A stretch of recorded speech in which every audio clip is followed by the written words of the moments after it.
So today I'm reading Atma Bodha, and Atma Bodha to me is one of the most practical books that you could ever read because it applies to everything. It applies to everyone.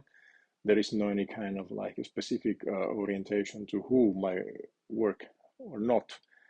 And Atma Bodha, even though it was written centuries ago, it has a quite practical, view of things. That even though you read it from the intellectual level, you will feel okay, it makes sense. It's like practical because Bodha is focusing mostly on how to achieve the knowledge of your own reality. It's like this is how you can achieve your own, fulfill your own happiness.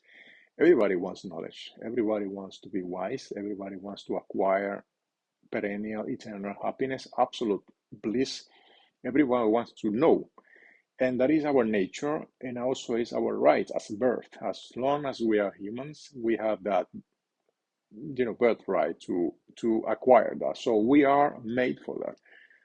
As long as we're humans and we have our nervous system, healthy, and the body is healthy, and everything is in good condition, we have the probability to acquire that knowledge. And the way that Shankara, you know, propose how to acquire that in that book, it is quite practical because it reminds me quite a lot of the scientific methodology and the way that scientists write conclusions, or the way that scientists pursue any kind of goal, either discover something or find out any theory or elaborate in a practical way some theoretical system and so on. Exactly the same way.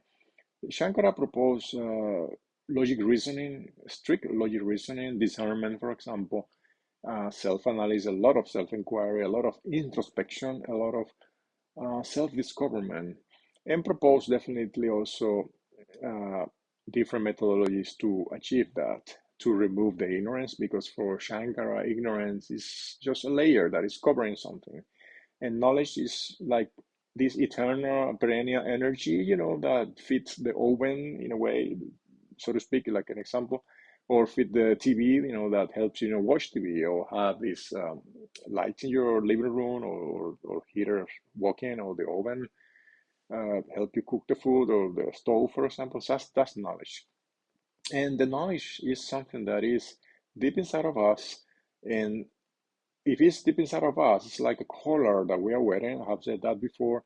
And you're searching like crazy everywhere. What is that color? And all of a sudden you find out, oh yeah, I have it here. I had it all the time with me.